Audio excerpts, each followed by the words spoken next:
It is cold here, and I am waiting for these lamps to heat shit up. Alright.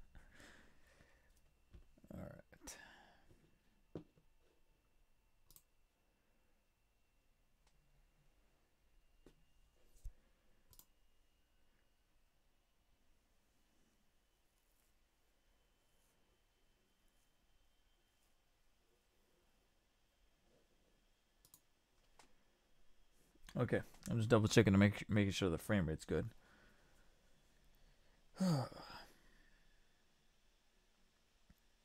Alright, so while I wait for people to start tuning in, Alex21 Ginger, how's it going? Thank you for tuning in very early.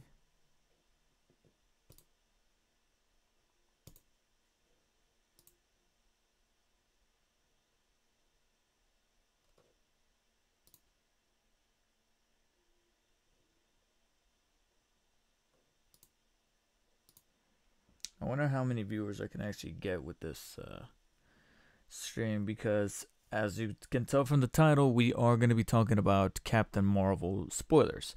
I feel like it's been almost a week since the movie came out, and judging by the number at the box office, it made a pretty penny. So I think it's about time to start talking about the movie. More in depth, rather. So I'm just going to wait for some more people to tune in. In the meantime, I'm going to start making preparations here for... So I'm going to be doing a little bit of multitasking for you guys watching right now on either YouTube or Twitch or Mixer. And that's going to be... I'm going to be talking about Captain Marvel spoilers. You know, what worked, what didn't, everything in between. And then at the same time, if you guys don't mind me, you know, moving around my hands and stuff like that, I actually have to wrap a gift. It's my girlfriend's birthday today. Yeah, pretty big deal. And I do have her gift right here. And just in case, I'm not going to show it on camera, only because I don't want to run the risk. Knowing the way my life works and my luck, I just don't want to risk, you know, her tuning into the stream and seeing what I got her. So, even though she doesn't really watch my stuff, but, you know, she knows about it. So I just want to keep it cool, you know what I mean? Let me mute that. Make sure that there's no desktop audio. Okay, so there's no desktop audio seeping through of any kind. Alright, so while I wait about 5 more minutes or so for more people to tune in before we start talking spoilers, I'm gonna start making the preparations here about what could be... what amount of paper I'm gonna need to wrap this thing. Recently, actually more so over Christmas, I taught myself how to wrap gifts. It's actually pretty fun. It's pretty therapeutic for me. Just want to see what's the best way to do this. I don't know. Oh god. Is it separate? Oh, here we go. All right. I think we can maybe use this really. Huh. It's actually a rather small gift, so I think I could just use this. Maybe. Just maybe. Actually, this might be... Holy shit, I think this might be perfect. Okay, hold on. I think that's done. Hold on. Alright, spoilers is a steelbook. I got her a steelbook, but it's a very important steelbook. I guess I'd rather wrap it backwards like this. Oh, you might have seen a glimpse of it right there. Yeah, she loves this movie. Okay, right about there. A little further back. There we go. Shit, I might not have to really multitask at all. Looks like it was already pre-cut somehow.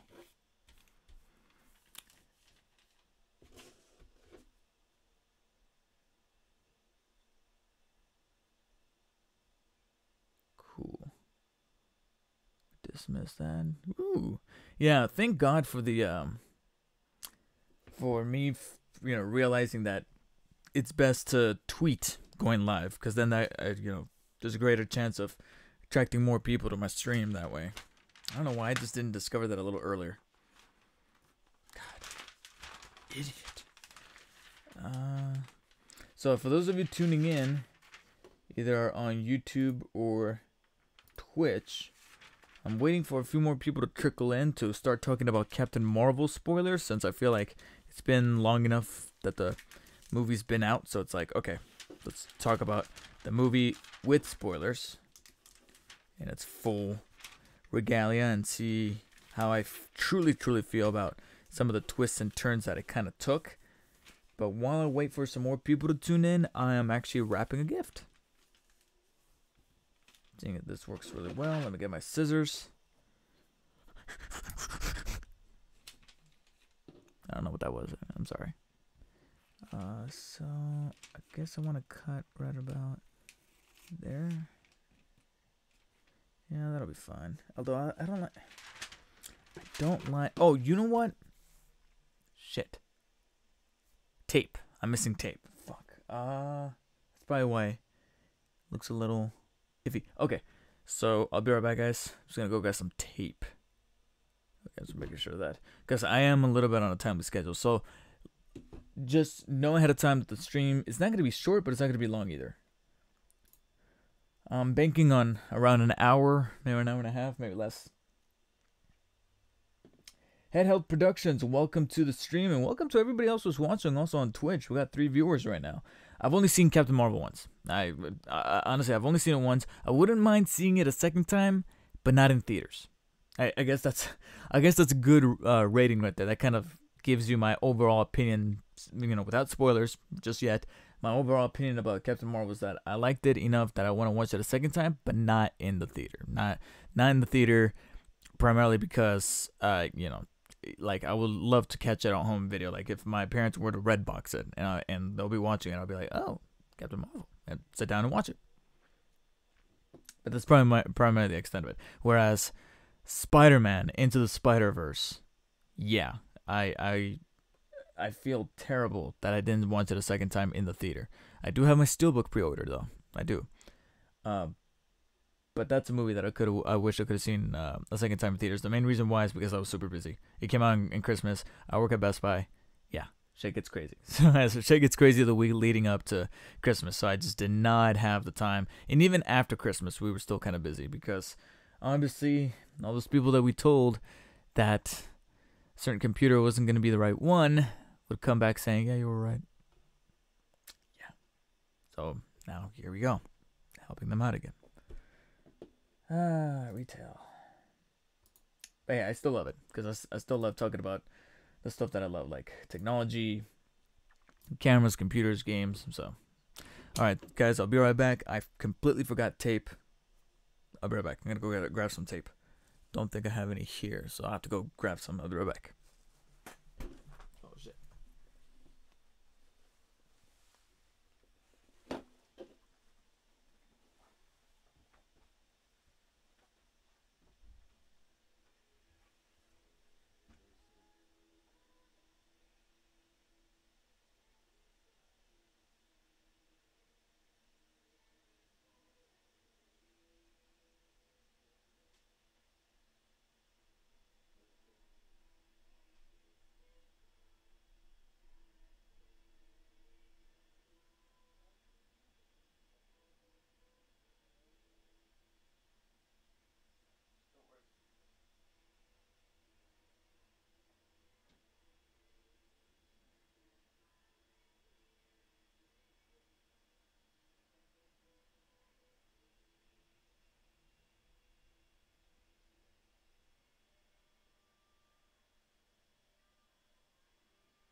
Okay. Okay. Oh. Oh. Yeah, so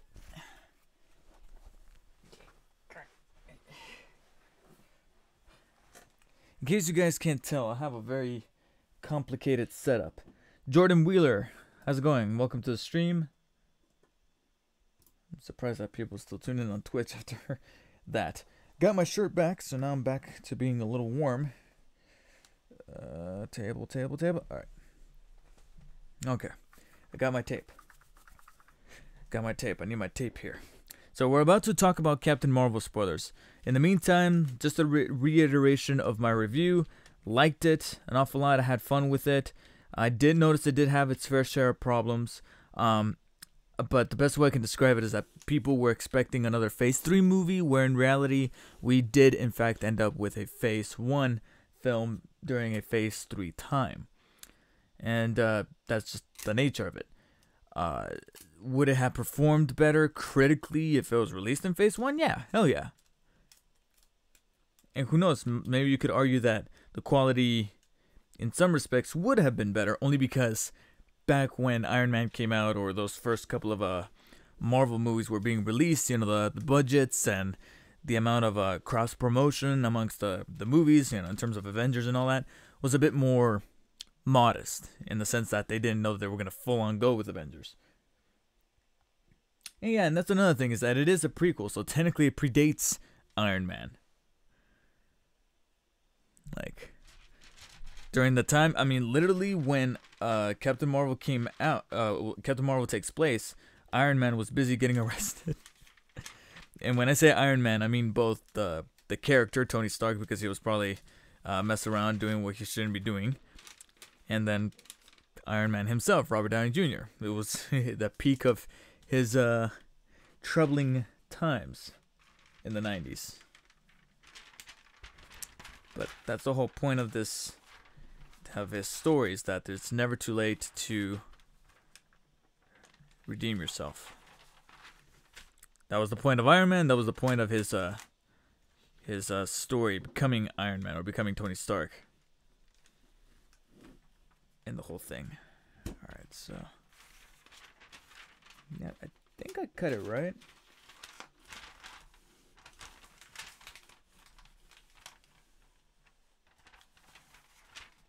Okay, yeah, I think I cut it right. Alright.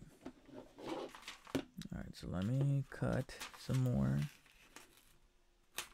Shush. Oh, shush.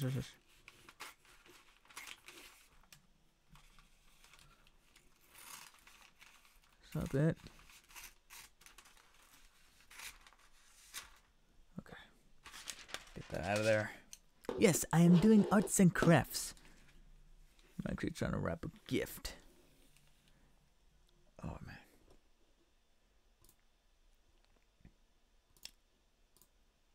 That'd be interesting if like a bunch of people just raid me on Twitch all of a sudden, just watching me wrap a gift. That'd be hilarious.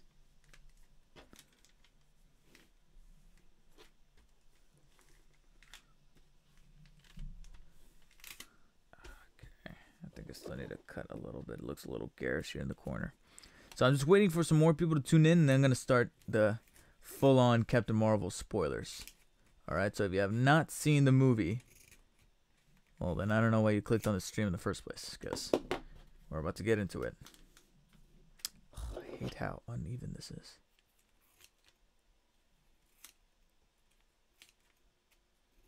It's like I'm cutting hair. It's like I'm cutting my own hair. I'm a grown man. That's right. So look. Trying to wrap a gift. This is gonna look terrible, but at least I'm trying.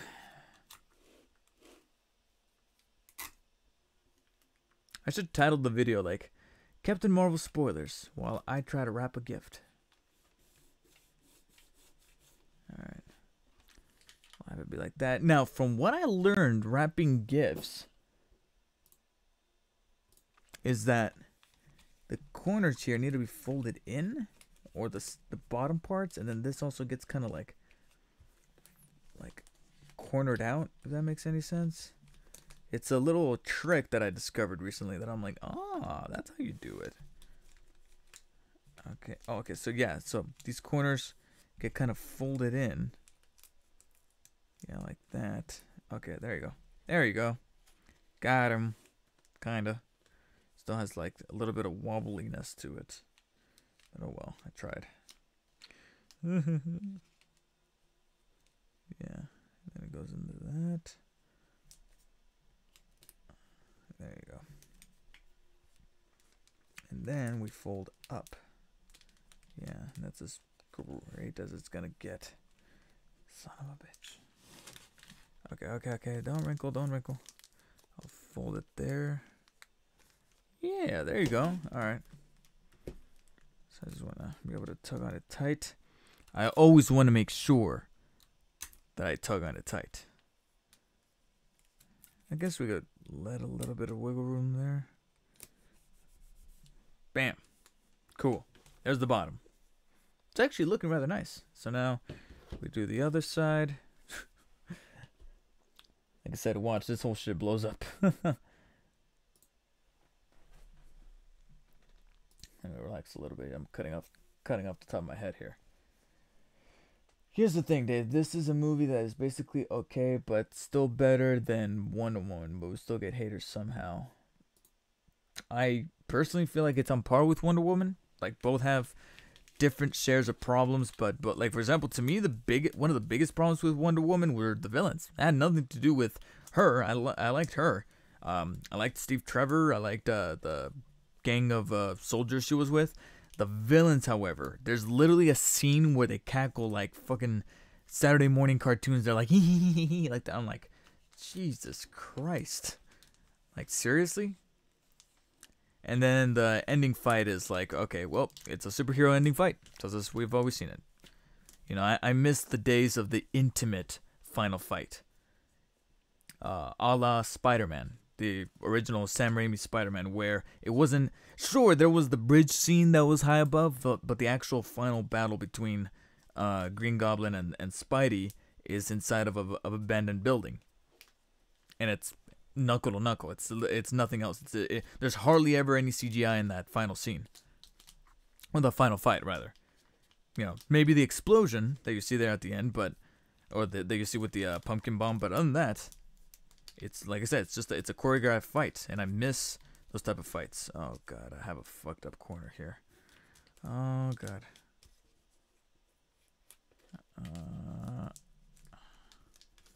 Come on. Okay, here we go. There we go, I got it. Alright, I got it. Whew. Now we just take the flap, fold it up.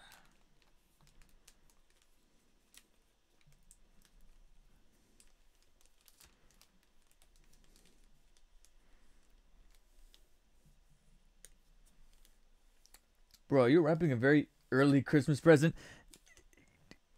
See, my mom says, oh no, you can still use this wrapper for birthday. No, you can't. It's got the color.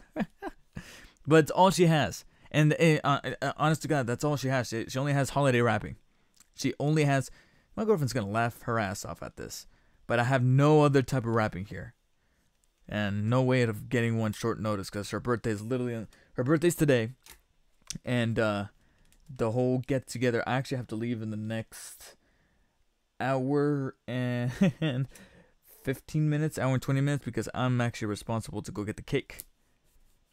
And then from there, go to her parents' place, where she's not going to be, but she's going to be arriving in another hour and a half from that point, and we got to make sure that the whole place is set up for her arrival. So there you have it. Looks really nice from the front, from the back, yeah, from the front. From the sides is where, or from the back rather, it's where it might look a little weird. See there. Can't believe 3 people on Twitch and then a couple on YouTube are watching me just wrap a goddamn gift.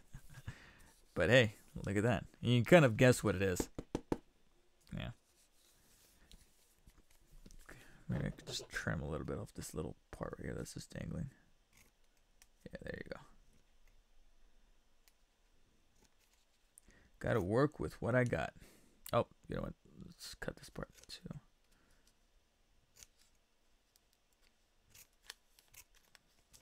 There you go.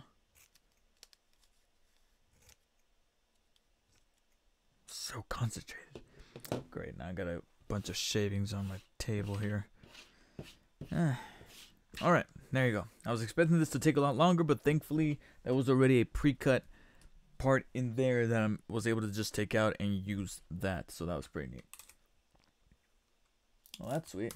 Why are you wasting your time here when you should get ready for my girlfriend's birthday party? It's not my mom. My mom's just passed in September. My mom's birthday. That sounded like she died. No. Oh my god, that sounded bad. No, my mom's birthday passed in September. So it's gonna take a while for her birthday to come around again. I hated the musical score for the movie. The guy 12397 says.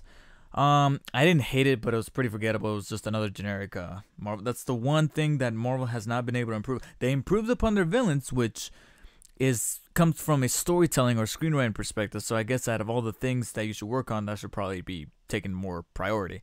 So the score is a bit more technical, but it's still something that they're still kind of faltering with. I think the last great score was actually the one that won the Oscar, which was Black Panther.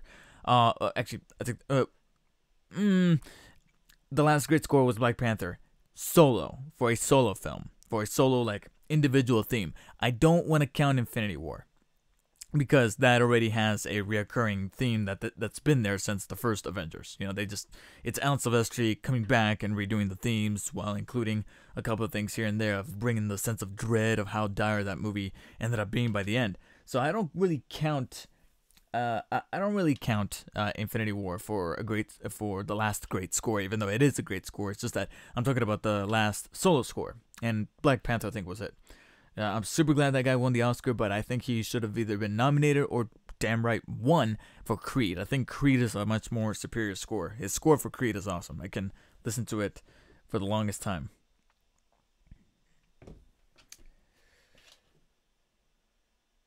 Oh, no, it's okay, Jordan Wheeler, you're good.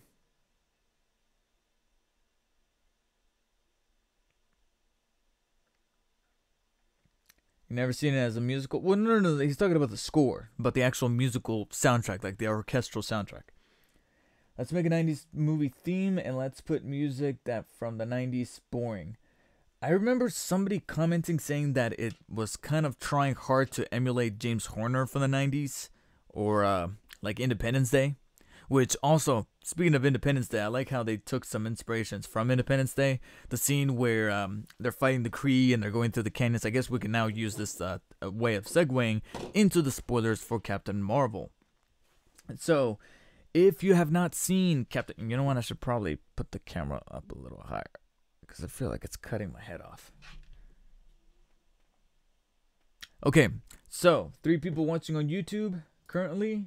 And then, The Real Angry Ninja seems legit in Twitch, I see. What do you mean seems legit in Twitch? Like the stream looks legit? Thank you.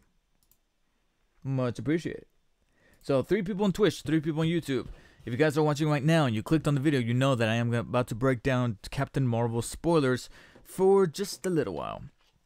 So if you have seen Captain Marvel, cool, this is the stream for you. If you have not seen Captain Marvel, I don't know necessarily why you clicked on the video in the first place. So please, if you want to, if you're on YouTube, check out my review for the film. I did post a review, a 12-13 minute or so review of Captain Marvel. No spoilers, you can check that out. Otherwise, check out other people's reviews or watch the movie for yourself and then come back.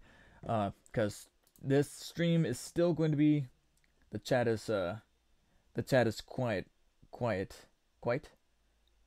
think you meant to say quiet. Well, on Twitch it is. On YouTube, it's there's a few people talking right now. But yes, I'm going to be commenting on things on Captain Marvel, and then of course I'm going to be answering some of you guys' questions that you'll be posting in the chat about Captain Marvel, talking about full spoilers. And if you have not seen the film, but like I said, you want to come back to the stream at a later time, on YouTube it's going to be there for the longest time. On Twitch it's going to be only available for 60 days, but that's 2 months. This should give you plenty of time to be able to catch it at a later date and kind of go through it. So let's talk about a few of the things that I was kind of starting to foreshadow a little bit. Also, starting off with the first question from the guy 12397. What did you think of the final space battle? So the final space battle, that wasn't really a battle. It was just her laying waste to the ships. Because that's the thing, is that it wasn't a final battle. It was more like just, I guess the only people that were really fighting with each other was her friend and Nick Fury inside of the ship. And that's actually what I was about to mention, is that I did like a little bit of that nod to Independence Day. Even though the music was trying to be a little too hard, like Independence Day, the musical score, I did like that they were kind of paying homage to Independence Day by having the ship go through the canyons. You know, that's the first thing that I thought about, and it is a 90s movie. It would have broken the time-space continuum a little bit if they had made a reference to Independence Day, because the movie wasn't going to be released for another year in 96. So this takes place in 95. That would have been weird. But it's cool that they were still kind of alluding to Independence Day with that sequence, going through the canyon and all that, so that was pretty neat. But the actual final space battle, I mean, mainly there to demonstrate that Captain Marvel means business, and she has the potential to whoop Thanos' ass. She was able to decimate an entire fleet all on her own, along with like the missiles, the torpedoes and stuff like that. I wonder if there's going to be a sequel that is still technically a prequel, like it could still take place in like the late 90s, early 2000s, prior to the Avengers actually kicking off, with Nick Fury, checking out what's going on with Tony Stark in 2008 when he becomes Iron Man, etc., etc. Reason being, I want to make sure I don't shut off my phone by accident. Reason being is because of Ronan there at the end. As I mentioned in my review, I was disappointed to see that some characters that were like being brought back and they were making a big deal about, but these characters coming back, they were nothing more than cameos. Coulson himself was pretty much a cameo, and that was disappointing. I was like, oh, he had like 5 minutes of screen time, and it was like, yeah, we bring. It's almost like they got overly excited to bring back Clark Gregg and Samuel Jackson to the front, and they're gonna be all younger, that they forgot that, oh yeah, we're gonna be using those effects, and Samuel Jackson's already in the script for like good percentage of it, so they looked at their darlings, and they knew that they had to kill one of them, and that meant, not literally just yet, but having to kill Coulson's screen time by cutting it, because he's barely in the movie, and that disappointed me because I'm a huge Coulson fan. But they were probably like, yeah, it's gonna be a shit ton of money for those de-aging effects, so we can only have him on screen for like 5 minutes, and he was gone. And that was a bummer. That was a huge bummer. I really wish I could have seen a little bit more. That also kind of goes over to Ronan, played by Lee Pace, who doesn't have that weird black stuff. So he looks a bit cleaner. He's a bit more precise about him being a Kree and all that. He's still an accuser, though, just like all the other accusers on that ship. And he mentions that line, "We'll be back for the weapon." And they're like, "Oh, the thing?" They're like, "No, the girl." I wonder if maybe that's the movie's way of saying there might be a Captain Marvel sequel. This performs well, which obviously it did, both critically, in the eyes of the actual critics, like movie reviewers like Leonard Maltin and all that stuff, it did well. User critics or casual moviegoers, I feel like this could be 2019's The Last Jedi, where everybody's like, eh, and a lot of people are like, eh, and the two people just can't coexist. Which I guess I'll use this to kind of...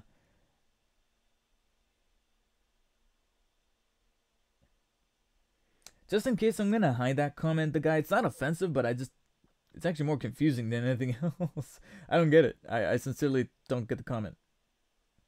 Also, RoboCop is mentioned, or it's just like RoboCop. When was RoboCop mentioned?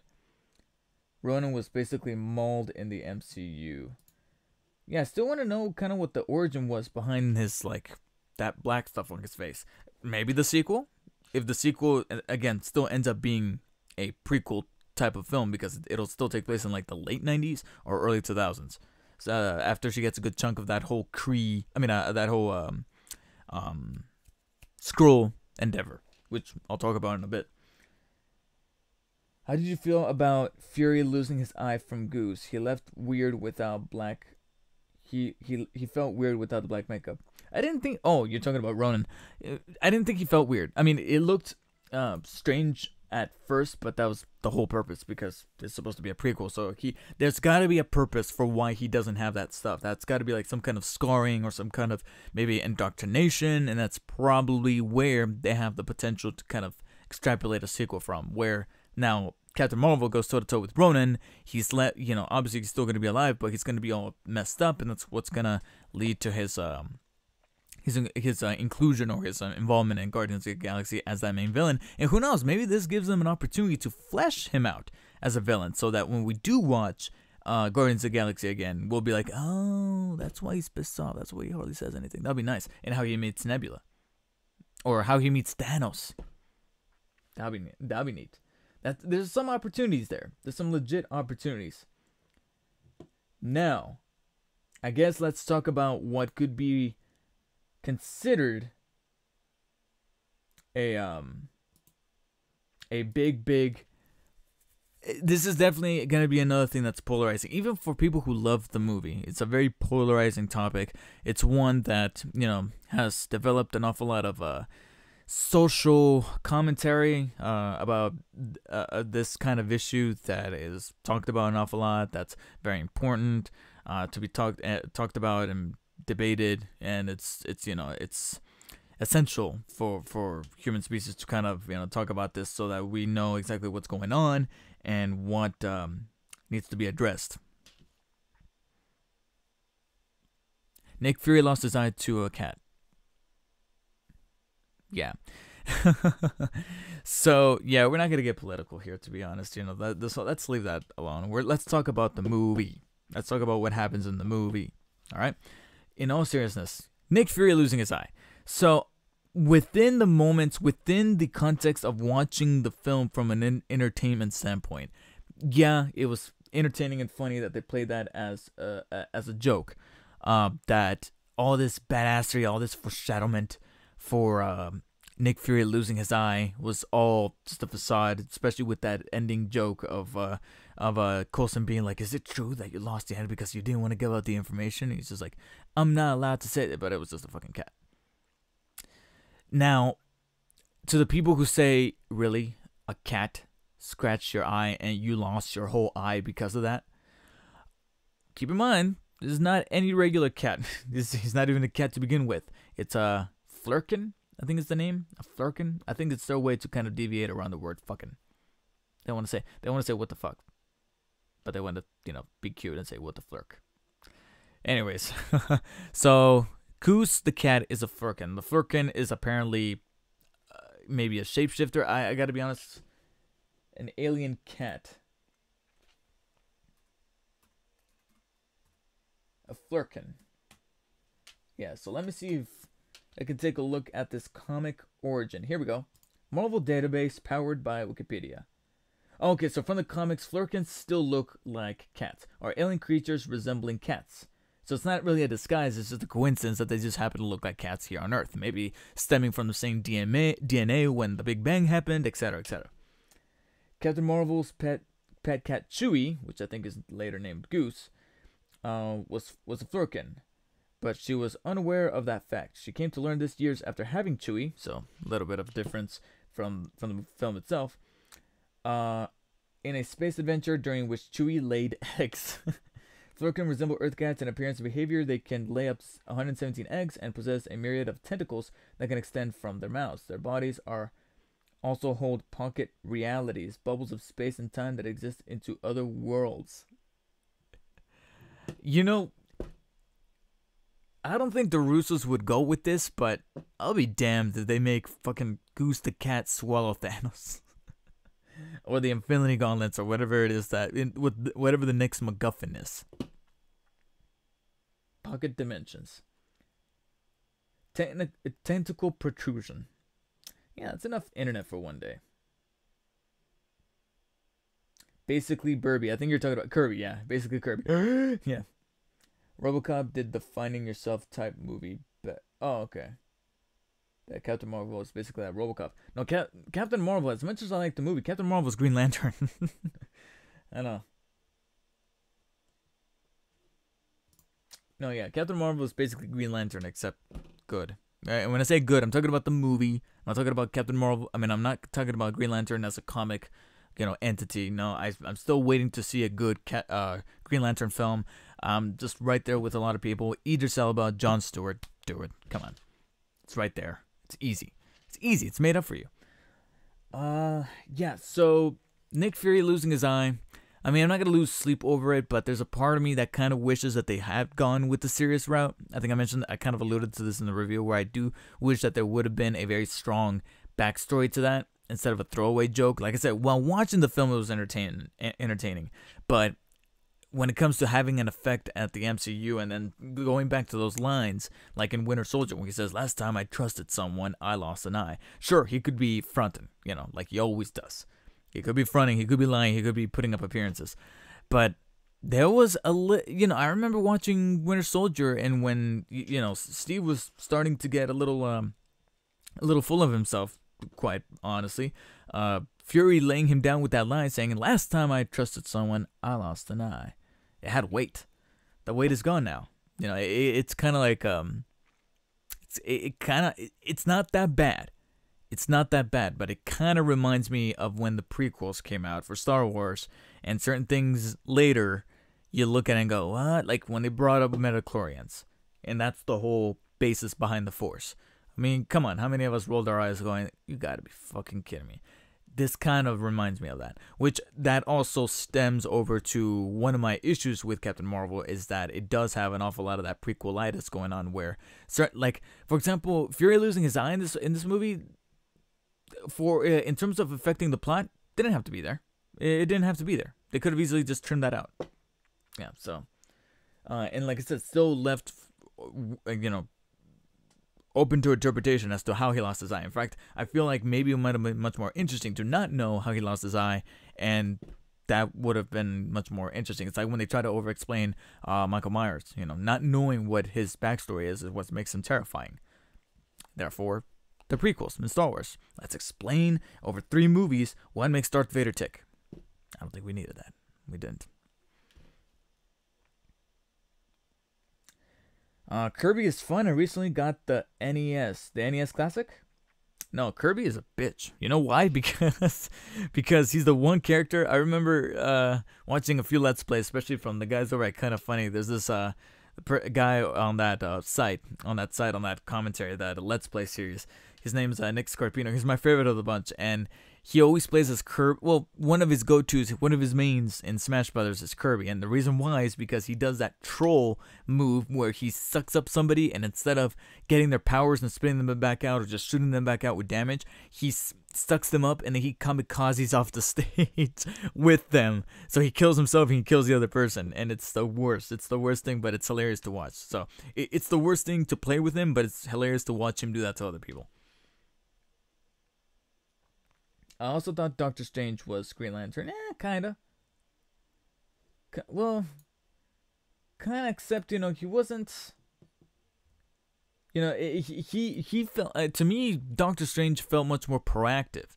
Because, there was no dying alien. Sure, spoilers, the mentor figure still dies, like in every single story of this type. But it's his... it's somebody, being able to disclose to him when he was at his most stubborn and most close-minded, that was able to create a crack in his mind, metaphorically, that then allowed him to create a crack in reality. I really like Doctor Strange. That's a movie that I've actually already seen multiple times, and every time I watch it, I find just a little something. Not a whole lot, but a little something to kind of look at and go, nice that you put that in the script there. See Robert Cargill. And Scott Derrickson. In the Guardians of the Galaxy, Thanos felt like a threatening villain, while Infinity War, he feels like a good but bad dad. A good but bad dad. I mean, that's what made him a great villain. Darth Vader. Look at that. He was a bad dad. I only did about NES. It sometimes lags, which is annoying. When you say NES, are we talking about the NES Classic or the Nintendo Online feature on the Switch? Because that's probably what you're talking about. The NES games, the free games that they offer on the Nintendo Switch Online thing. Because if you're saying that it lags, then that's probably the issue, because it's online. So it could be maybe your internet or wherever it is that you're at that might have that faulty internet. So it's a bummer to hear, though. It's a bummer to hear. So we talked about Nick Fury's eye. We talked about, some of those space battles there at the end. I'll get to the end credit scene in a little bit. There's nothing much more that I can really talk about in the end credit scenes. That's not kind of already laid out there for you, front and center. Okay. I guess we'll talk about the big switcheroo that happened in the movie. It's one of the biggest twists in the movie. It's not, and again, it's one that didn't floor me. It didn't, catch me off guard and made me go, oh my god, but it was interesting enough to still keep the momentum of the film going for me to be like, this is still cool to watch. It doesn't drag. I never felt bored. A quick 2 hours. Nice. Very compact, very tight. At least to me personally. Like I said, does falter from its issues of having that Phase 1 feel, even though movies like Infinity War have already elevated the bars, or Black Panther, or what's a phase? Civil War. So the big thing that this movie was able to utilize to keep the momentum going is the switch of the Skrulls actually being the good guys, contrary to what Nick Fury says in the trailer, very famously. So Skrulls are the bad guys. It's no. Skrulls are actually the good guys. They were just misinterpreted. I will admit, even though the twist was neat to keep that momentum going, there were moments while watching the film that made me go, well, then why didn't they just say certain things? You know what I mean? Like, there were a couple of patches here and there where the Skrulls are doing bad things and running away from people and shooting and like fighting Coulson or fighting Fury or hurting people, and I'm like, did you? If you were the good guys, why did you have to go do that just to kind of keep up this appearance that they were the bad guys, only to kind of pull the rug under our feet to reveal that they're actually the good guys, and the Kree, which we've kind of touched on them being the bad guys before, not just within the MCU with Guardians of the Galaxy, etc., but also with Agents of S.H.I.E.L.D.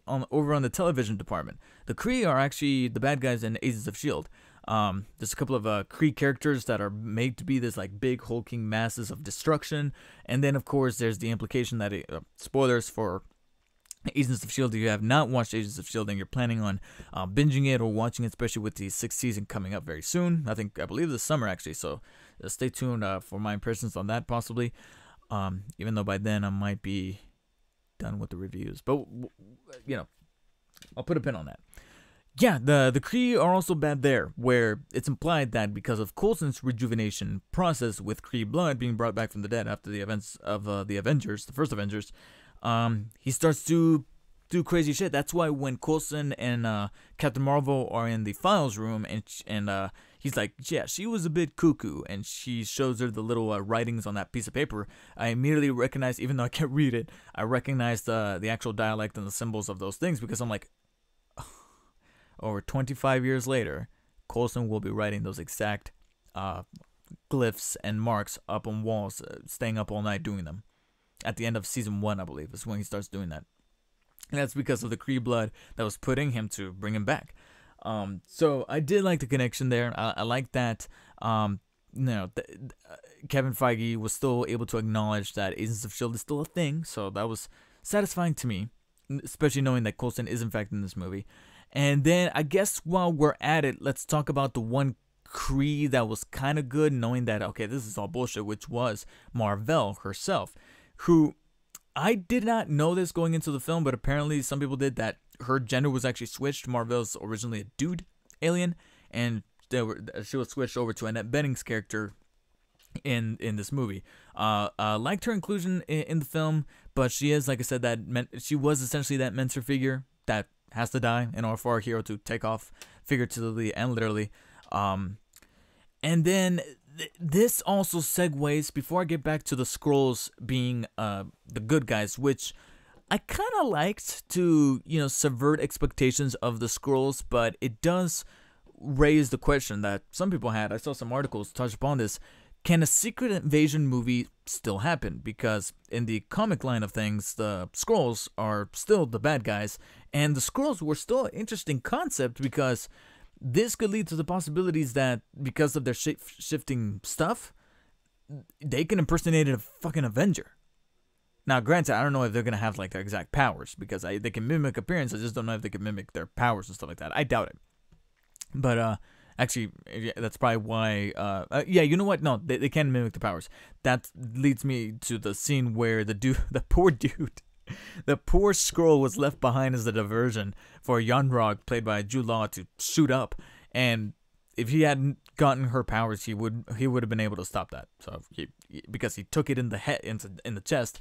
Yeah, they can't mimic the powers. But R.I.P. random scroll scientific dude. You were sacrificed for no reason. There's no need for that. Batman Williams, welcome to the stream. Holy shit, we got 5 people watching. 5 people watching over on YouTube. If you guys have a Twitch account, make sure to follow on Twitch, twitch.tv/DarkSpiderDavid. I'm doing gaming streams over there now. Check it out. Batman Williams says, I love the movie. The guy 12397, for me, it was different. Captain Marvel was a board fest, and Wonder Woman was action packed. That's funny because Wonder Woman is like almost half an hour longer. I don't see how that was much more action packed than Captain Marvel was. I was pissed and how they would invade Earth when they're just the good guys. Yeah, like, you know, like it's things like that made me go, okay, maybe I should catch the movie again. Maybe later on when it comes out on home video, but where it's like, okay, how, if I put myself in the shoes of the Skrulls, would it have been justified to come to Earth and act that aggressively, now knowing that they're the good guys, or they have the good intentions? You know, they got the family and, you know, the different families and kin over there in the stranded ship that Marvel was protecting. It's like, you know, why would you do that? So yeah, I have to kind of take that apart a little bit and kind of deconstruct it. Yeah, but in the comics, the Skrulls are evil, which, like I said, holy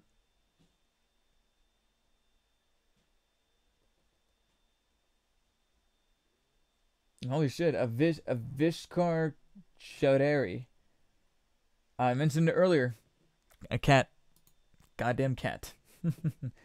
Mr. Mackie, can you said Mackie on the beat? I'll follow you. I appreciated you. I think I just said it. Mackie on the beat. I just said it by reading the comment because I read all my comments. So, Mr. Mackie. Mr. Mackie. Crack-a-lack. Oh, nice to know that the chat's working, actually. That's cool. I'm just seeing the chat pop up right there. Damn, by a cat. By a cat. Goose the cat. Just scratch. Now, granted, the one benefit of the doubt over that scratch is that technically, I feel like if the scratch is hard enough, a normal human cat, a normal Earth cat can make you blind. But the one benefit of the doubt that I'll give Nick Fury here is that was an alien cat. So maybe their claws are either sharper or maybe have a chemical that burns the nerves in your eyes or in the surface of wherever it scratches, and that's why not only did he lose his eye, but also it caused those really garish wounds over it. So I think I'm just talking out of my ass at this point. Are you a Marvel guy? Chowdhury says, yeah, to be honest, I am, even though I still have strong affinity for DC. You know, Batman is my favorite DC superhero. Spider-Man's my favorite Marvel hero, aka Dark Spider David.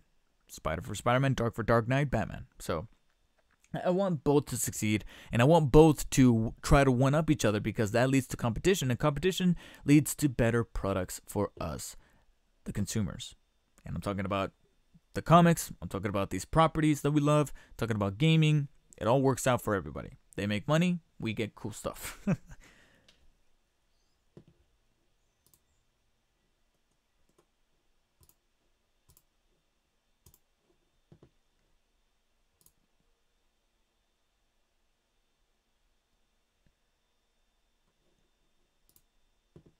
Tell me, why did Tony come to India in Homecoming? You like the food? I honest to God think that they literally just chose whatever place Robert Downey Jr. was going to go next for his vacation. They're like, oh, we'll just shoot it there. Like, it was probably not even in the script. They just said, oh, extravagant, luscious, exotic country. Day. Tony walks around with a drink. I think that's all they did. I honestly gotta think that that's all they did. And then later on, they're like, Robert, where do you want to go? I've never been to India. That's my Robert Downey Jr. impersonation.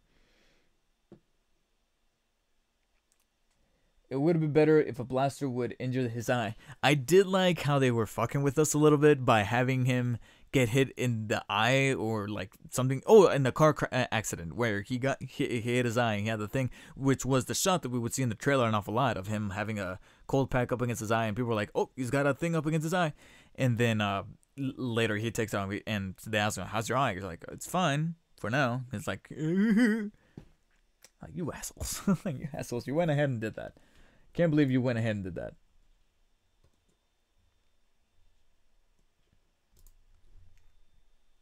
That part where he lost his eye was dumb. That CGI was bad. Most of the CGI was bad. The cat was a little obvious from time to time when it was changing between a real cat and a CG cat. I was able to tell. The CG for Captain Marvel, when she was wearing the mask and using her powers and zipping, was great. When she was floating, I don't know why it was a little obvious that it was a rubbery Brie Larson. I could tell. But make no mistake, that patent, downright nailed, de-agifying technology they got for Samuel Jackson and Coulson, still top notch. It still kind of makes me go, oh my god, how are they able to do that? How are they able to do that? It's nuts. It's insane. It's crazy. Yeah, Jordan Wheeler. Yeah, let's agree on that. It's better than Black Panther CGI. Yeah, Oscar winner Black Panther. I was at least they did not get nominated. And it's funny because nothing against Black Panther. I was actually proud that at least a Marvel movie with heft got nominated for Best Picture. It wasn't one of the weaker ones. But the one thing I said to myself, please don't get nominated for Best Visual Effects just because it got nominated for all these other awards. Don't give them visual effects, and it wasn't in there. So I was like, yeah, because those effects, they're bad. It's funny because when watching the movie, I was kind of swept up in the momentum of the film that I didn't take too much notice.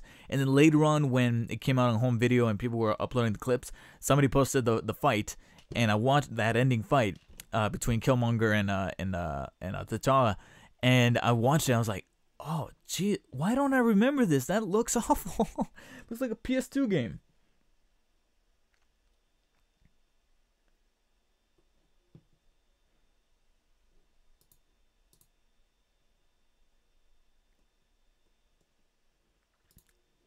I like how a little girl chooses her suit colors. That was nice. I mean, it was an allegory. I mean, if you really think about it, the little girl's looking up to a character like this, so she was the one to choose the colors. It was an allegory. I got it though, and didn't bother me. What was I gonna mention though? So we were going back to the Skrulls being the good guys. How is this gonna play out for a potential Secret Invasion movie, or if they use the Secret Invasion plot in a film? The chances of it happening are a little less likely, admittingly, but it could still kind of happen because just because these Skrulls were good doesn't necessarily mean that every Skrull is good. Just like, no, not every human is good, So I think maybe they can still take it from the comics. Like I said, there's the potential for a Captain Marvel sequel in the sense that it could still be a prequel, take place in late 90s, early 2000s, and on one of her adventures, they could maybe inject a little bit of that Secret Invasion DNA into the plot for that film. So maybe, and then again, they would have to do it right. This could fail in so many ways, but in Endgame, one of the Avengers is a Skrull set out to ruin the whole thing. Maybe sent by Thanos, maybe sent by someone, the higher ups, the Watchers, maybe, or what's her face, Alaya, whatever, from Volume 2, Guardians of the Galaxy Volume 2, Golden Lady, Oscar statuette. Who knows? Different interpretations of things. So that'll be interesting to see how it pans out, but it's definitely going to be a while before we actually start to see something kind of come together, especially once we know how Captain Marvel's implications on Endgame play out, which I guess that I'll use into segueing into those end credit scenes. So let's talk about the second one. You know, whenever there's two end credit scenes or multiple end credit scenes in the case of Volume 2, Guardians of the Galaxy, some are going to be played for laughs, some are going to be serious. There weren't really that many serious ones in Volume 2. Here, there were two, and when I heard that there were two, I knew for a fact that one of them was going to be serious, the other one was going to be a joke, or in this case, a literal gag, and it was the second one, which had Goose the Cat literally gagging up the Tesseract, which I guess I'll now use as a segue to one of the things that did kind of bug me, and also leads to that whole case of sequelitis about the film that was bugging me a little bit. I personally didn't feel like it had to be the Tesseract. It felt more like Marvel was kind of nudging me a little bit in the shoulder, going like, "Hey, look, it's back! It looks back!" Like, yeah, because we haven't already dealt with it for like 3 or 4 movies. All right, Captain America, the first one, the first Avengers, kind of Infinity War, because you know what's his face still pulls it out. I think it was touched upon in Agent Carter. I think. You know, the Peggy Carter standalone series that was prematurely canceled, in my opinion. Maybe Agent Carter was in there. I have to check, but I think it was in one episode at least, kind of looked on when they were flashing back to 1944, 45 or 44, whatever, one of those two. And then, of course, here. So I feel like the Tesseract is kind of like the Dwayne "The Rock" Johnson of the MCU, where it's like a bit overexposed and it's like, go away, please. Just a tiny bit. So I think they could have at least chosen another gem instead of just the Tesseract again. But it kind of makes sense because it's, you know, developed. I think it was developed by the Kree. Might be wrong about that. But we know it's an Infinity Stone. And that was the core of the power and what actually kind of gave her powers. So, you know, it's neat that it gave her powers. I just wish it could have been a different gem, a different MacGuffin. So to see it here, I was just kind of like, okay, well, now I kind of also have to go back and forth because my initial impressions were that the Tesseract was, you know, on the ship when Captain America went under in the ice, right? You know, that's what disintegrated Red Skull into that land that we find later on in Infinity War. I feel like I need to have the map here with the red string all across the board, and I'm like Charlie Day in that meme. I feel like I have to do that.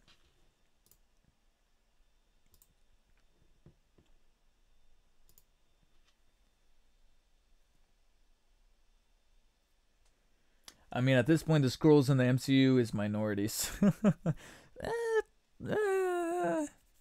Potentially, I guess, you know, that could be used again as another allegory, but we won't talk about that. But yeah, the Tesseract, my impressions was that it wasn't there, and then when Cap was dug up for Avengers in 2011, you know, at the end, crazy when Samuel, you know, Nick Fury shows up and says, "Cap, you've been under for a while." I was under the impression that it was then when they would recover the Tesseract. But now, in the 90s, the Tesseract was found in the... Well, I think that there was a throwaway line by Marvel saying that while pretending to be Lawson, S.H.I.E.L.D. entrusted them with the Tesseract so that she can research on it. And then that's how it ended up in her possession. And then that's when Marvel sent it to her lab, and then that's where Captain Marvel finds it. And then, therefore, it ends up back in S.H.I.E.L.D.'s supervision. And then that's where it leads into the Thor end credit scene where he has it in the suitcase. And then Loki's like, "Oh, well, that looks interesting. Da-da. Avengers." Yeah, it's starting to muddle a little bit. I mean, I'm kind of getting the gist. It's a literal back and forth with the Tesseract. It's like they're playing hot potato with it. But I didn't like it that, you know, it was never my impression that they were playing hot potato, and now it does, and now it makes me go, oh, they're playing hot potato with it by throwing Captain Marvel in there saying, oh, look, there's a Tesseract. So that bugged me just a little bit because of how it kind of complicates things. I'm able to follow it, but I'm scared that casual moviegoers won't be able to, because now they're like, oh, well, it was there, right, but now it's here, and now it's you know, it's gonna prove problematic for some folks. I would not be surprised whatsoever if the Tesseract, when the Tesseract showed up, a lot of people were like, what?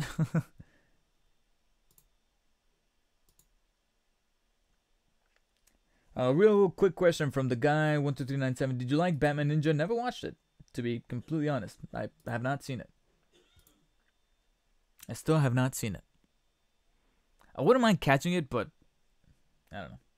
I feel like I have to do some extra work to grab a copy or rent it or find a way to watch it. I don't know.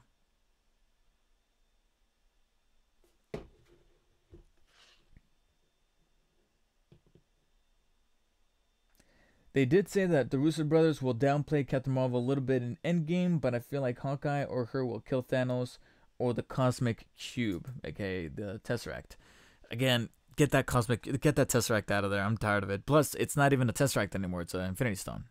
So I don't think they, unless there's the implications of time travel, because we've seen those set photos where Cap is backing his Avengers 1 outfit, but Ant-Man is in there, so there's some travel going on. What else? There were some on-set shots also of Thor in his Avengers 1 outfit with the long hair. Loki is in there and he's got his muzzle at the end of Avengers, so different things to kind of pick apart, but just get that Tesseract out of there. I'm kind of tired of the Tesseract. With that said, either Captain Marvel, I think Captain Marvel will lay some damage to Thanos, but I think that somebody else, possibly Hawkeye, could probably pull the trigger only because of how messed up he could be from losing his family, because the trailers are heavily implying that he's going to lose his family. That's why he becomes Ronin, because he's just like, fuck this, I'm tired. I'm going to go and kill every bad thing that's left on this planet from the 50% that disappeared.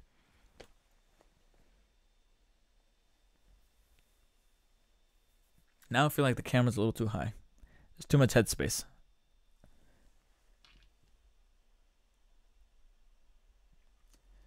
Don't you just love it when a movie messes up a comic book storyline? Well, keep in mind that it still has to be a movie. You know, it can't be. If we were to straight up copy and paste storylines from the comics over into the movies, there's going to be a certain part of the demographic. There's going to be something in the translation that's just not going to work. I mentioned this in my recent review of Season 2 of Spider-Man the Animated Series, where the whole storyline of Peter Parker mutating into a giant spider, not going to work in a movie. So it's good that they put it in the cartoon because it's still animated, hand-drawn animation. I can buy it in that context, not in a live-action movie. I personally do not want to see that in a live-action movie. What do you think of people complaining the Dragon Ball movie comparing the Dragon Ball movie to Captain Marvel? I have not. Oh, Dragon Ball Evolution? Gotta be honest, I have not heard anybody sincerely, authentically compare that movie to Captain Marvel. And if you've heard somebody do it, then they're just trolling. And I don't believe that they actually have a logical fiber in their head to think that the abomination that is the Dragon Ball Evolution movie is on the same tier of quality as Captain Marvel. Come on. But are comic book movies canon? I think they're canon within the movies. Not necessarily. I don't think the movies are ever going to affect the comic books. And I think they're always going to be separated. Like the Watchmen, but they only changed the alien creature into nukes. Yeah, there you go, Jordan. That's another example where they had to change that alien creature at the end to nukes. Yeah, because seeing that giant squid thing in New York in a live-action context, it was gonna look weird. I think a lot of people, myself included, actually appreciated that change in the Watchmen movie. Just wish that some of the things about the Watchmen movie would have been changed as well to kind of make it a bit more compelling than it really was. I still like the movie an awful lot. I just think that I'm just scared that one of the reasons why I like Watchmen so much is because I did read the book before, and maybe that's why I was like, ooh, it's like that. But I'm like, if I did not read that book prior to seeing the movie, would I have liked it that much? I constantly ask myself that, which is why I'm excited for the show, the HBO Watchmen show, because it's not going to be taken from the comics. It's going to be its own thing. So I'm like, all right, now I can judge it a bit more fairly, in my opinion.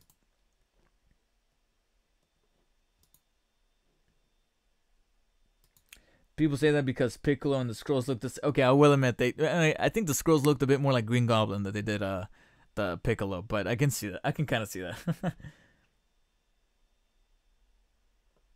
I can kind of see that. So yeah, Scrolls Secret Invasion movie can still work maybe. I talked about the Tesseract, even though I was gonna go into a different direction, which was going to be the end credit scenes. Okay, so the end credit scenes again. The second one was Goose cuffing up the Tesseract. Okay, it was made for laughs. Whatever. Personally, I feel like the end credit scenes should have been swapped. The gag one, literally, again, it would come first. It's just kind of like whatever. But then the second one would have been the serious one, which we ended up with first, and that's why momentum wise, it felt weird to have the serious one first, and then the second one be like, what's gonna happen? And it's just Goose having a Tesseract ball. It's like it tonally, it was kind of like, oh well, that was weird. Since the Captain Marvel was already a little light in tone, and since we just had Goose scratch Nick Fury's eye, then might as well have him there, coughing up the Tesseract. And then at the end credits, to leave us with a very satisfying tease, we have the actual serious end credit scene, which is the beeper turning off, our fellow remaining Avengers back at headquarters. Cap still has his beard, so this is relatively early-ish in the movie, and both of them are surrounding the beepers. Not yet. They're actually looking at the size of the cataclysmic event of what just happened, and then it's War Machine, Rhodey, who's like, "Hey, thing turned off," and they're kind of looking at it and be like, "Okay, did we try to change the battery? Yada yada yada." And then before you know it, Widow turns around. There's Captain Marvel in her brand new suit. She's got a bit more gold around the shoulders, the pecs, and all that stuff. And she also has a different hairstyle. It's a little longer, which comes to be expected. A good 20 years has now passed, almost 30. No, 25. Close to 25, not 30. 25. 25 years.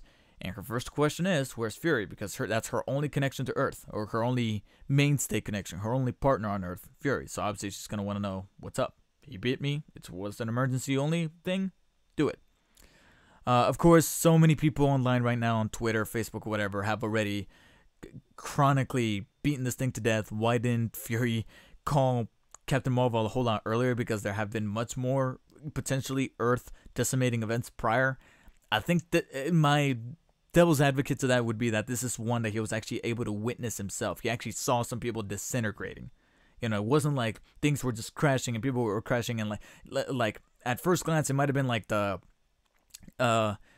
internet shut down or something like that, which keeps certain things in check. Sometimes we rely on the internet for our GPS systems for planes and stuff like that. So he figured, okay, maybe this is a technological thing, but as long as the overall populace of the people are safe. But then he sees Mariah disintegrate, a couple other people disintegrate. He starts to feel unwell, so he's like, oh shit, I think it's me too. And then that's where he's like, yeah, there's something in my head going, let me beep her. And he beeps her before he ashes off. Now, my personal take on this end credit scene with that leads into Endgame. And it's funny because there was a trivia thing going around on Instagram later on saying the Russo brothers are actually the ones that directed the end credit scene for Captain Marvel. And I'm like, yeah, because they pulled an Ant-Man where the end credit scene is actually not an end credit scene. It's just a scene from the next movie, and they literally just took it, and they taped it to the end of this movie. So it's not like, yeah, no shit, they directed it, because it's literally a scene from Endgame. They just took it and they put it over here. Just like when Doctor Strange came out, and that ending scene with Thor was in there, and I was able to tell from stylistically from the look and all that I'm like, that wasn't directed by Scott Derrickson. It's not even from this movie. It's from Thor Ragnarok. They just filmed it in time to be able to cut it, paste it over here. That's all they did. And that's exactly what they did here with Endgame, where they just took a scene that they already shot from Endgame, and they put it in Captain Marvel just in time, which makes sense because the movie comes out in 2 months. Well, less than 2 months. So they got to have it.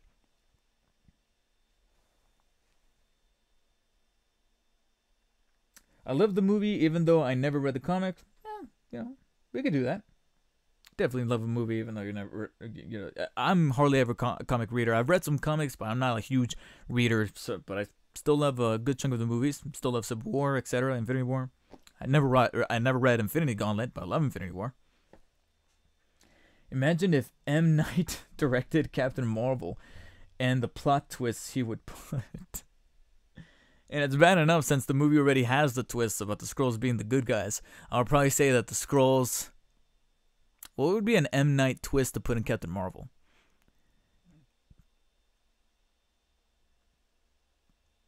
God, I can't think of anything right now. Oh, that Nick Fury maybe was the Skrull this whole time.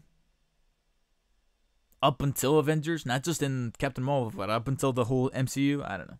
But he would have found something to make us go, wait, like rack our brains to go, what? It's never boring. It's with M. Night Shyamalan, it's never a boring thing that you're watching. So there's that. Jordan Wheeler, I don't know how she went past the Avengers and told them, where's Fury? Yeah, okay, so that Captain Marvel, Destroy a World. So that leads me to my thing, the one commentary, the one overall thing that I'll say about that end credit scene that's from Endgame that they put here in Captain Marvel, is that I'm willing to bet anything. I'm willing to bet $50 to all of you guys and gals out there. That scene is not actually a scene. It's actually like 3 scenes, and it's actually separated amongst the timeline of the film, because it goes a little quick if you really think about it. How like you mentioned Jordan Wheeler, how does Captain Marvel just show up right there immediately after the beeper turns off? Immediately. Like, sure, she received the signal probably from when the decimation happened and he beeped her. But it's just too coincidental that right when the beeper turns off, she shows up. And my assumption could be that, like I said, they snip these scenes together. Like, that shot of the beeper turning off might happen relatively early in the film. But I think maybe the scene of Captain America and Black Widow looking at the amount of people that might have disappeared from the Earth is actually earlier than that. Because he still has the beard.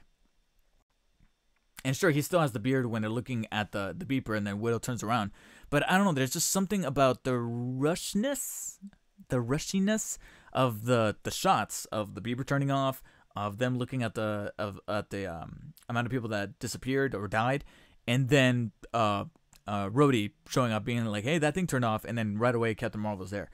I might end up eating my words maybe when we watch the actual film itself. It does play out exactly like that, but I'm willing to bet anything that it's edited together to fit in this context, and it's actually going to be played out a little longer when you actually watch the film. So that's my theory, though. I think Cap should be a Skrull this whole time. Elaborate, Jordan Wheeler, because I don't see how he would be. He hasn't really been acting strange. There's no little nuggets of information that makes me think he has another agenda. Holy shit. Nitro Fury Gaming. Hello, welcome to the stream over on Twitch. If you're liking the stream if you're still watching and you're liking the stream so far, feel free to hit the follow button. We are talking about Captain Marvel spoilers, so be warned.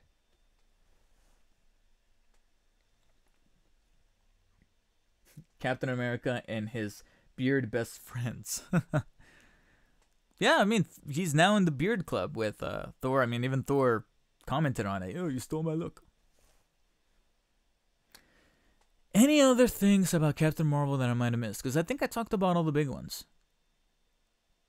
There's nothing much more that I can really elaborate on.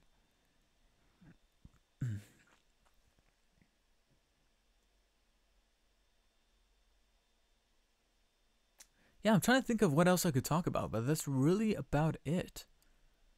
Yeah, like I said, the big things. Those are the big spoilers that I wanted to disclose. Other than that, I don't know. What do you guys think? Comment in the chat.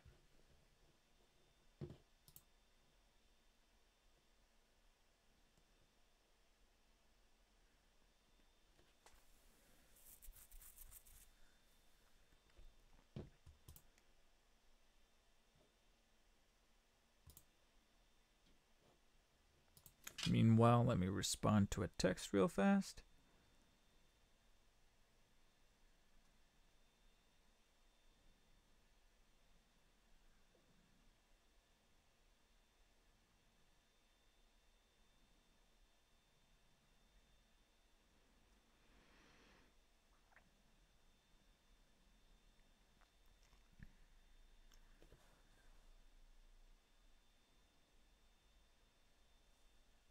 Funny thing about Captain Marvel, some parts she has a helmet in space and other parts not.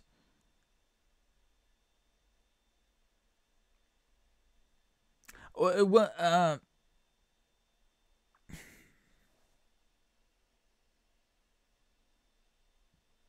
yeah. I was gonna make the argument that maybe it was the thing that she had right here that Young-Rog was kind of containing her with.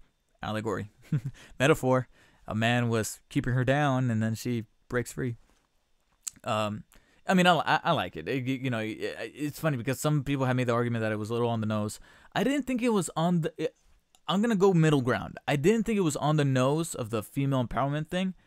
I didn't think it was subtle either. Kind of in between. It didn't bother me. I wasn't like all, but I didn't think it was the most exceptional way to tell this kind of metaphor, this allegory. So like I said, it was a in between.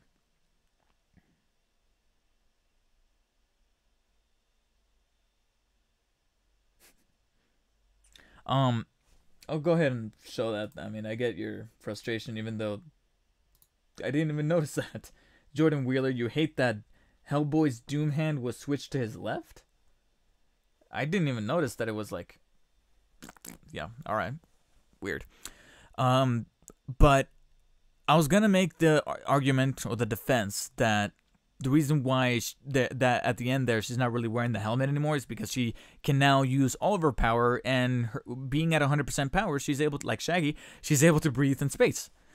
But then, like you mentioned, yeah, she was still able to break free, and then she still had the helmet when she was going around the space going pshum, pshum, pshum. Oh, but she was probably just using the helmet as her like battle armor. Prior to that, she did have the oxygen thing that would cover this thing right here. And then once she went full Super Saiyan, then that's when she would put on the helmet, but she wouldn't do the cover thing right here. She would have this exposed because she just wanted the helmet to be able to protect her head and kind of have like a armor type thing going on. I don't know. That's my defense.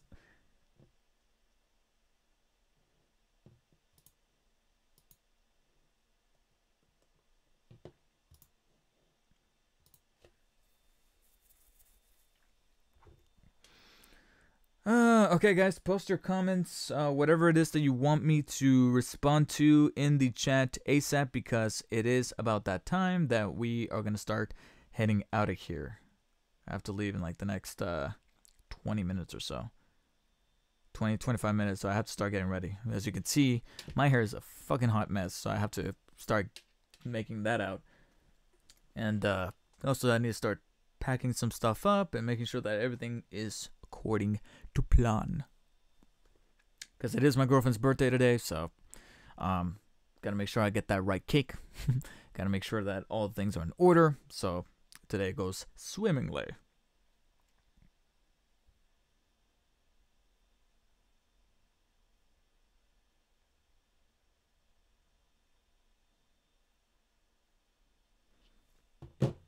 The trailer for the Doom movie, it's bad.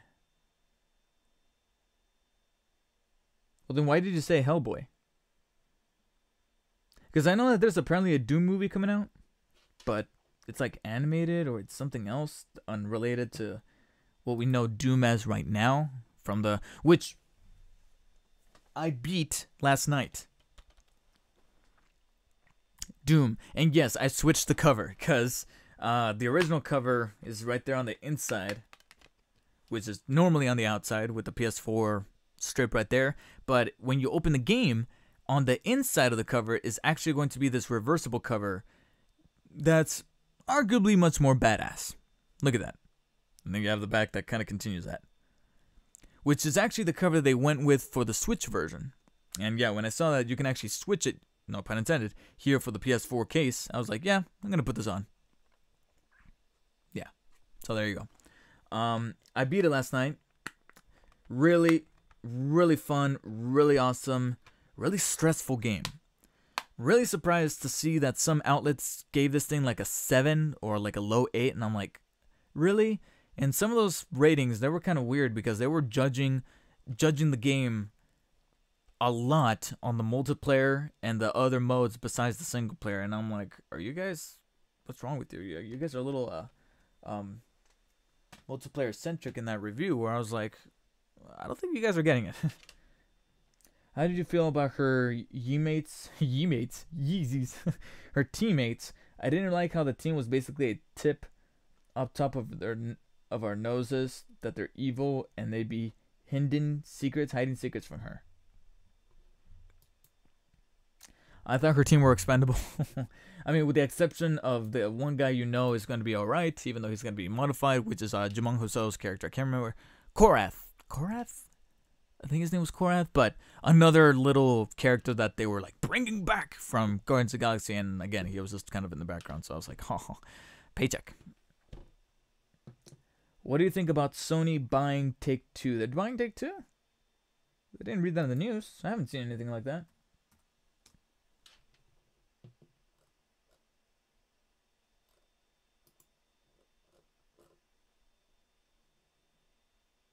The bizarre history of Booksmart.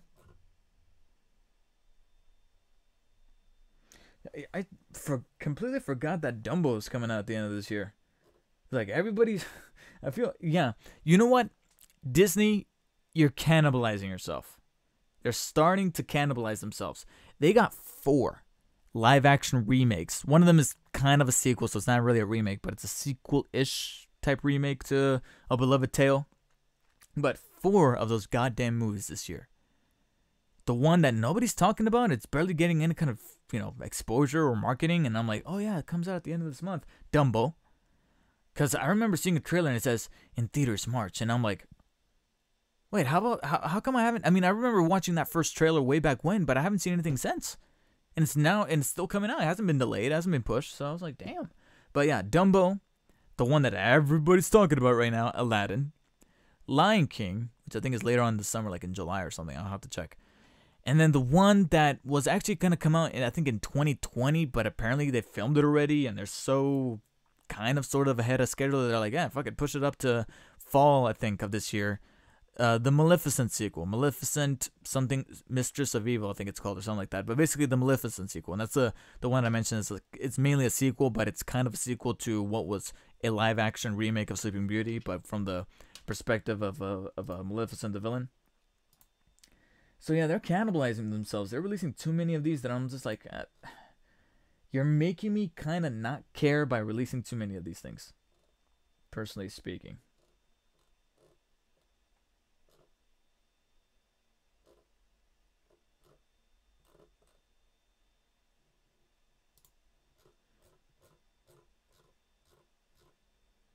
Damn. Okay, I saw a really good rating for a movie called Booksmart. It's directed by Olivia Wilde, but apparently it's getting good reviews.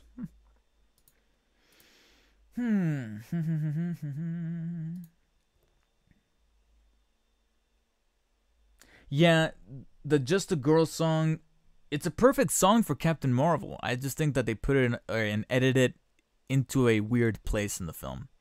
Like, that song, in the hands of a director like Edgar Wright or James Gunn, which was exactly what it was emulating, which was Guardians of the Galaxy, it would have worked better. It would have worked better in the hands like that. They would have edited it or done something with the camera a bit better to fit the song in there. And I will admit, when that song popped up, I was just like, okay, I get what you were trying to do here, but it didn't work. Again, that goes back to something that I mentioned in my review, where this being in the 90s, there were some song selections where I was just kind of like, you're just grabbing 90s songs. And there were some better 90s songs that I can think of that would have fit the situation better, and they didn't use they weren't thinking like me.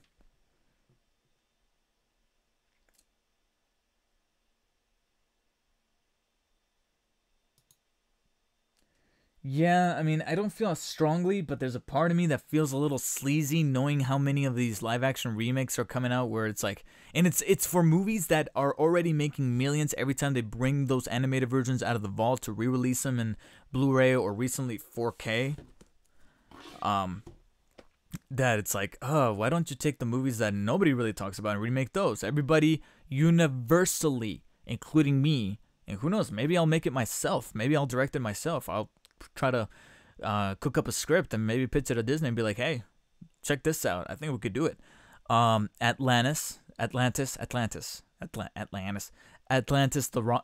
Lost Empire. I can't really say that very well. Atlantis, the Lost Empire, and Treasure Planet. Those are the two movies from the early 2000s that I look at and I can be like, I can stretch this out to a very solid 2-hour film with great effects, great characterization, and a really good fun time. And these would be great remakes that people genuinely want right now. But you're just giving us the movies that nobody stops talking about already. Aladdin, Lion King.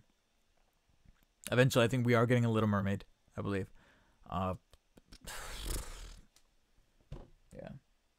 Alright, the guy, 12397, gotta go. And I gotta go too, to be honest. I guess I'll just close out my spoiler talk for Captain Marvel and my stream for Captain Marvel spoilers with the Stan Lee cameo. Great cameo. A little bit of a world breaker because he is... I knew that he was looking at a script. My girlfriend didn't notice it, and she was like, "Oh, well, what?" He was reading something, but I don't know what it was. I could tell because I'm a screenwriter myself, or I'm amping myself up to be, and I was able to tell from the layout of the page that he was reading that it was a script with action and then the dialogue in the middle. I knew it was a script, and he kept reciting the phrase true believers," or like that. And yes, it was Stan Lee. We all smiled and kind of teared up a little bit, especially after the crushing intro. Oh my god, they had the balls to do that with the intro. I was like, god damn it, but it's appropriate. And I wonder if they're gonna do it with Endgame as well. Because yes, this is the first Marvel movie since its passing, so it made sense to make this for Captain Marvel. I don't know if they're gonna repeat it for Endgame.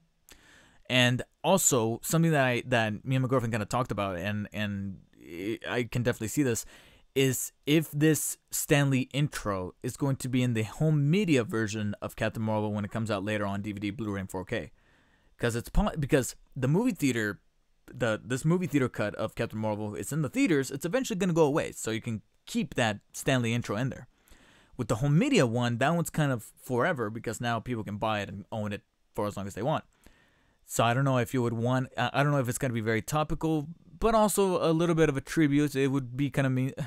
I guess it's either way. It could go either way. It would make sense. I wouldn't be surprised if they cut it out, only because it's home media version, so that people want to watch it without having to feel the swelling up inside of watching that intro again. But who knows? Who knows? They might go either way, and I'm fine with either one.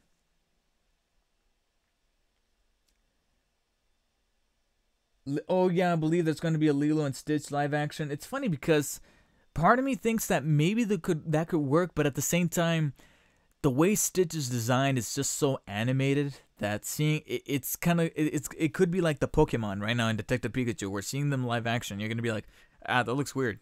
That looks weird. Stop doing that. Yeah, Kevin Smith. So basically, the script that he was reading was that for Mallrats, which was a Kevin Smith movie. So it's like somebody mentioned on Twitter, the whole thing coming back full circle of Stan Lee cameoing in Kevin Smith's film, and now Kevin Smith being referenced in a legit multi-million-dollar Marvel film. That's part of Phase 3. And I remember seeing his post on Twitter of him like bawling his eyes out because he can't believe that he's at that status where Marvel's going to be paying respect to both Stan Lee and him at the same time within the same cameo. Now, of course, people have created theories saying, how can this be? Does this mean that Stan Lee knows who he is? Like that because he's reading a script that pretty much solidifies that he is playing himself. You know what I mean? I think it was just played up for laughs. I don't think we should really take it that seriously. But it was a very endearing and very appropriate, heartwarming cameo that goes hand in hand very well for that intro that, it's going to live on. It's definitely going to live on. So in that respect, I guess I'm little by little convincing myself for them to keep that intro for the home media version of Captain Marvel. Just keep it. Just do it. Okay, so if you guys don't have anything... Oh, The Real Angry Ninja, bye. Thank you for tuning in. Thank you so much for commenting and watching the stream. And along with that, I guess Jordan Wheeler, I guess you were taking off as well. So I got to take off as well. So everybody who tuned in to this stream of the Captain Marvel spoiler discussion, thank you guys so much for dropping by. I really appreciate it. So over on YouTube, the guy 12397, Jordan Wheeler. Who else was here? You guys were the two main ones, but we did get Alex21 Ginger stopped by a little bit, and Batman Williams and Avishkar showed Harry, who dropped by wanting desperately to know how did Nick Fury lose his eye, because that was ultimately very, very important. And then over on Twitch, we did get some good traction over there that I really appreciate it, guys. So the Real Angry Ninja, Head Held Productions, Mr. Mackey, I believe was the name, Mr. Mackey, who wanted me to say Mackey on the beat, and he said he was gonna follow, but he never did. You bastard.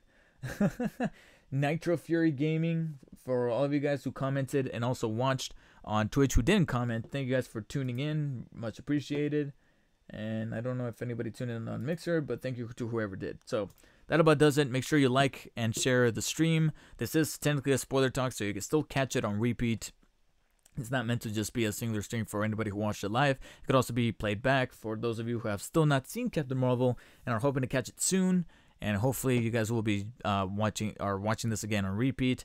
I appreciate that. If you guys want to check out some more streams like this, but much more game oriented, make sure to follow me on Twitch, twitch.tv/DarkSpiderDavid. That is my main Twitch channel, and that's definitely where I want to keep continuing to stream long after I'm kind of through with YouTube. With the way YouTube's going and with the way that I'm trying to kind of want to start taking my career off, Twitch is seeming more like my outlet, whether it be with streams like this where I talk to you guys to the camera with your comments, your questions, as well as topics that I want to talk about, and maybe even some unboxing type of stuff. And then, of course, the gaming streams where I play some games that I have yet to get through in my backlog, or some games that just came out that I want to start playing, like Mortal Kombat 11 when that comes out. So make sure to follow me on Twitch. The link is in the description. If you're watching on YouTube, link is in the description, or you can simply just type in twitch.tv/DarkSpiderDavid and give me a follow there. Or if you're not convinced, check out some of the past broadcasts and decide for yourself. Otherwise, hit me up on social media, Instagram, Twitter, links are in the description, or DarkSpiderDavid is the username. No caps, no underscores, all one word, DarkSpiderDavid. And that really about does it. So until next time, guys, thank you guys to everybody who tuned into the Captain Marvel spoiler talk. I'll see you on the next stream. Bye-bye.